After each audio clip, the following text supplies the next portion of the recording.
Hello everyone, welcome to my channel Quant की checklist number 517. Question number 1.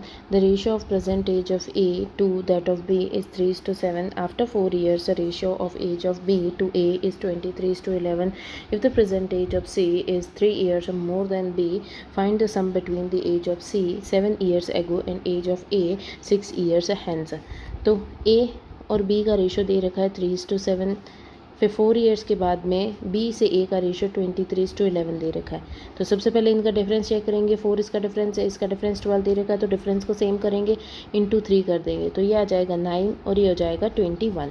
तो इसके बीच में कितना डिफरेंस आ रहा है 2 का, यहाँ पे कितना डिफरेंस आ रहा है 2 का, बट यहाँ पे तो 4 का डिफरेंस है, यानी कि ए की वैल्यू होगी 2.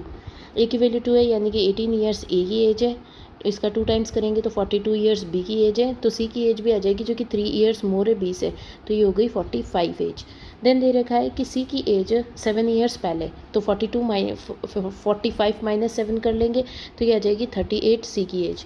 देन ए की एज 6 ईयर्स हैंस, तो ए की एज में 6 ऐड कर लेंगे, तो ये आ जाएगा 24. इनका एडिशन पूछा है, इन्होंने सम पूछा है, तो ये आ जाएगा 2 और 6, तो 62 आंसर है. Question number 2. A mixture contain 40 litres of orange juice, some water. तो एक मिक्सचर है जिसमें ऑरेंज जूस दे रखा है 40 लीटर्स एंड वाटर जो दे रखा है वो कुछ दे रखा है, यानी एक्स मान देंगे. After 25% the mixture is replaced with the orange juice. तो 25% निकलेगा ऑरेंज में से और 25% इससे निकलेगा, दोनों से 25% निकल जाएगा, तो रेशियो चेंज नहीं होगा, तो 40:x ही मान लो. फिर then the mixture contain 45 litres of juice, orange juice. तो इसको रिप्लेस किया था ऑरेंज जूस से, तो 25% यहाँ से निकाला और 25% यहाँ पे ऐड कर दिया. 25% ऐड करने की वजह से मिक्सचर में जो है 45 ऑरेंज जूस रह गया. अब यहाँ पे क्या हुआ है, 40 से 45 हुआ है, यानी कि 5 का डिफरेंस देखा गया है, 5 इंक्रीज़ हुआ है. 5 की वैल्यू जो 25 दे रही, जो 25% यहाँ पे इंक्रीज़ हुआ है वही 25% यहाँ डिक्रीज़ हुआ है.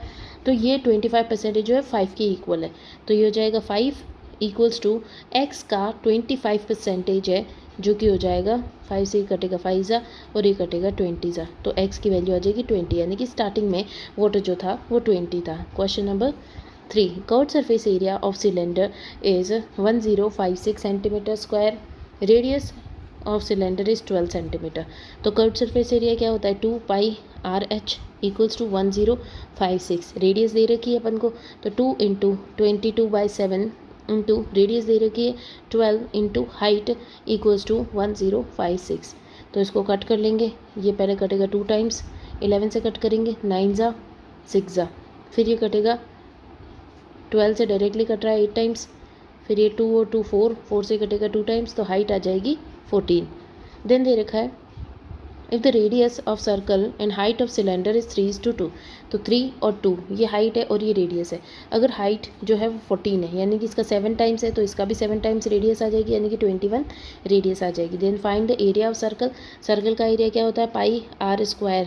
तो ये हो जाएगा 22/7 इंटू 21 इंटू 21, तो ये से कटेगा 3 टाइम्स, तो ये आ जाएगा 66 इंटू 21 करना है, तो ये आ जाएगा 0 2 12 13 और 66, तो यह आ जाएगा 6 7 8 और 3 1 1386 आंसर आ जाएगा. Question number 4. Rajesh invested Y at a rate of 10% per annum for the 5 years and obtained a total simple interest of 1250. तो वाई पे 10% 5 ईयर्स के लिए, तो 10% 5 ईयर्स के लिए यानी कि 50% इंटरेस्ट आया, तो 50% इंटरेस्ट जो आया है वो 1250 के बराबर है. तो 100% निकालेंगे तो टोटल अमाउंट आ जाएगा, तो इंटू 2 हो जाएगा, तो ये इंटू 2 कर लेंगे, तो ये आ जाएगा 2400 और